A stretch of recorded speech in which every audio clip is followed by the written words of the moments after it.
Hi, this is Lexi with Fine Tip Painting. This is my first A Song of Ice and Fire video tutorial, and today we're going to paint Arya Stark. Alright, so the first thing you want to do is you're going to want to prime your model. I went with gray, as I wasn't sure at the time if I was going to go with a dark dress or a lighter dress. So gray is a nice neutral place you can prime, or if you want to go darker, you want to go lighter, and it won't be too much work. So I decided to go with a bluish dress, just to kind of show that she's from the north, go more with an Arya theme.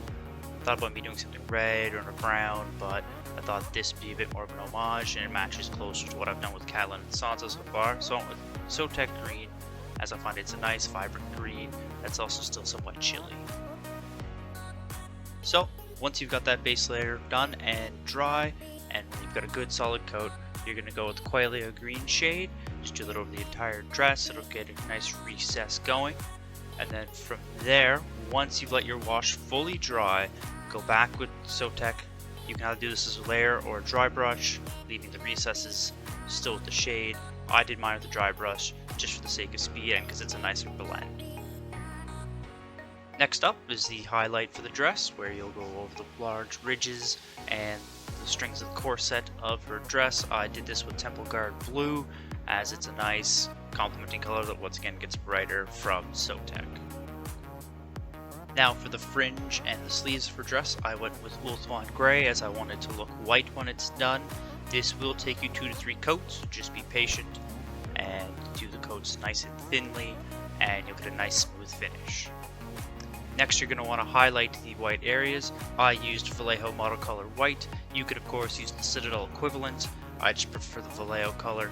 Essentially what you're doing here is you're keeping the Ulthuan Gray visible in the recesses. This is just a highlight, and this will still give you a nice white look, but still give you the highlight effect as well. Next up is Arya's boots. I went with Gothor Brown, as it's a lighter brown, but still lends itself well to being highlighted.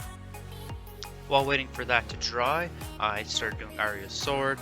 I went with Lead Belcher, as it's a darker, more iron color, because we have to remember that Needle was created up in Winterfell, where the steel is more like an iron. It's much darker. It's not the light steel that you see like the Lannisters with. Following this, I washed the boots with Agrax Earthshade. Then once again, once the wash is fully dry, I went back and highlighted it with Gothor Brown, the original color of the boots. Then the highlight that's going to follow this is going to be Baneblade Brown, with just the highest edges, most exposed areas of the boots getting this highlight. Now with the boots finished, I returned to the sword and I painted Needle's hilt and pommel with Vallejo Model Color Brass. I don't think Citadel really has a good equivalent to this color, but you could use anything like a bronze or a gold if you're choosing at this stage.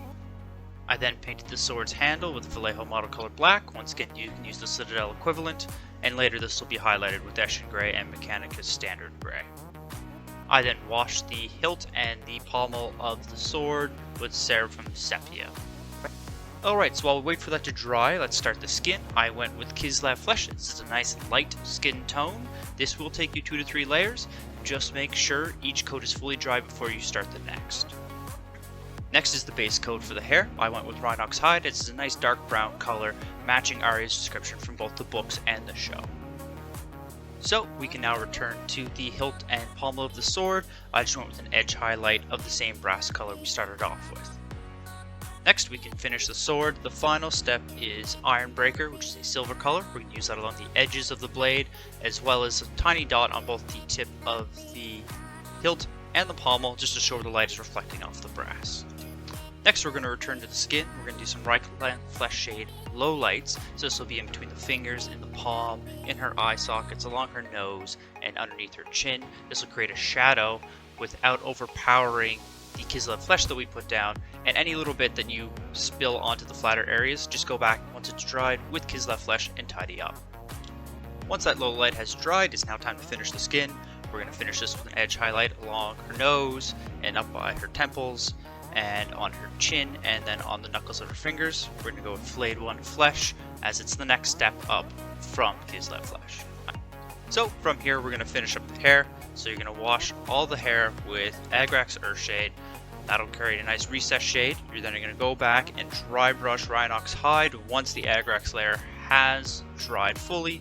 This is going to pick out and make the strands of hair brighter compared to the recess you just created, and then from there you're going to do another dry brush on top of that, just focusing near the upper edges and the crown of her hair with Goldthor Brown, and that'll complete the full fade and transition in her hair. So from here, you're now in the final stages. You're going to want to do the base, and depending on your confidence level, you'll also want to do her eyes. If you're not confident at all, no one's really going to look that close to your model and notice, or you can just do the little black dot depending on how good of a brush and how steady a hand you have, or you can go with the full pupil, iris, full eyes. It just depends on the level that you're at. For the base, I went with a pre-cast resin base that I ordered off eBay. You can make your own. They're pretty simple to make. I just went with this as it was a simpler solution for me. And with that, the model's finished. An optional step is you can seal the paint with a matte varnish so that it doesn't wear off over time. But otherwise, this has been Alexi with Fine Tip Painting. Thank you for watching. I hope you found this tutorial useful.